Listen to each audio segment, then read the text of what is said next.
జై వాస్వి, జై జై వాస్వి. Hi, hello ఏవిఎల్జే. అందరు ఎలా ఉన్నారు? ముందుగా మీకు మీ కుటుంబ సభ్యులకు శ్రీ పరాభవ నామ సంవత్సర శుభాకాంక్షలు. ఇవాళ మన ఫ్రైడే టాపిక్ అర్థమైపోయి ఉంటుంది మోస్ట్లీ. ఉగాది. ఉగస్య ఆది ఉగాది. ఉగాదిలో ఉ అంటే నక్షత్రం, గా అంటే గమనం. నక్షత్ర గమనానికి ఆది పలికేదే ఉగాది.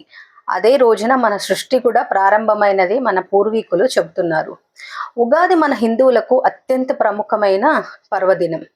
ఈ రోజున ఉగాది అని అనగానే మనకు ముందుగా గుర్తుకొచ్చేది ఉగాది పచ్చడి, పంచాంగ శ్రవణం. చైత్ర శుద్ధ పాడ్యమి నాడు ఈ పర్వదినం మొదలయ్యి మన జీవితాలకు, కొత్త ఆశయాలకు, సంకల్పాలకు నాంది పలుకుతుంది. ఉగాది రోజున తెల్లవారుజామునే లేచి అభ్యంగన స్నానం చేసి కొత్త బట్టలు ధరించి దేవాలయాలకు వెళ్ళి ఇంటికి మామిడి తోరణాలు కడతారు. పంచాంగ శ్రవణం వింటారు. పంచాంగ శ్రవణంలో మన రాశి యొక్క నక్షత్ర గ్రహాల సంచారం గురించి మనము తెలుసుకుంటాము. ఉగాది అంటే మనకు గుర్తుకొచ్చేది ఉగాది పచ్చడి. ఉగాది పచ్చడి షడ్రుచుల సమ్మేళనం. తీపి, కారం, పులుపు, వగరు, ఉప్పు, చేదు. ఈ 6 రుచులు అంటే ఈ షడ్రుచులు మన జీవితంలోని ఒడిదుడుకులకు సంకేతమని ప్రతీతి. ఇప్పుడు ఉగాది గురించి తెలుసుకుందాము. దీని వెనక ఉన్న పురాణ గాథ గురించి కూడా తెలుసుకుందాం. ఇప్పుడు ఉగాది వెనక ఉన్న పురాణ గాథ గురించి తెలుసుకుందాం.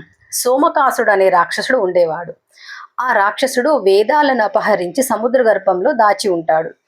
శ్రీ మహావిష్ణువు మత్స్యావతారం దాల్చి సముద్ర గర్భంలో ఉన్న వేదాలను వెలికి తీసి బ్రహ్మకు అప్పగించిన రోజు ఈ ఉగాది. ఈ ఉగాది రోజునే బ్రహ్మ తన సృష్టిని ప్రారంభించాడని వేదాలలో చెప్పి ఉన్నారు. అంతేకాకుండా వసంత ఋతువు కూడా ఈ ఉగాది రోజు ప్రారంభమవుతుంది.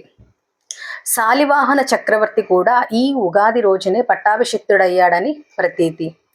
తెలుగు, కర్ణాటక రాష్ట్ర ప్రజలే కాకుండా మరాఠీలు గుడిపడ్వా, తమిళులు పుత్తాండు, మలయాళీలు విషు, సిక్కులు వైశాఖి, బెంగాలీలు పోయిలా బైశాఖి అనే వివిధ నామాలతో ఉగాదిని జరుపుకుంటారు.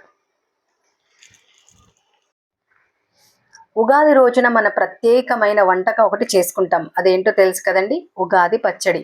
ఆ ఉగాది పచ్చడిలో ఉన్న షడ్రుచులు మన జీవితంలో కష్ట సుఖాలకు సంకేతం. అవేంటో ఇప్పుడు నేను చెప్తాను, జాగ్రత్తగా వినండి. బెల్లం అంటే తీపి, ఆనందానికి చిహ్నం. ఉప్పు ఉత్సాహం, రుచికి చిహ్నం. వేప పువ్వు చేదు, మనకు బాధ కలిగినప్పుడు. చింతపండు పులుపు, ఓర్పు సహనానికి. పచ్చి మామిడి వగరు, కొత్త సవాళ్లకు. కారం సహనం కోల్పోవడం. ఇలా మన జీవితాల్లో అన్ని భావాలను గుర్తు చేసేదే ఈ ఉగాది పచ్చడి. చివరిగా మీకు, మీ కుటుంబ సభ్యులకు శ్రీ పరాభవ నామ సంవత్సర శుభాకాంక్షలు. ఆ వాసవి మాత కృపా కటాక్షలు ఎల్లప్పుడూ మీకు ఉండాలని కోరుకుంటూ జై వాసవి, జై జై వాసవి.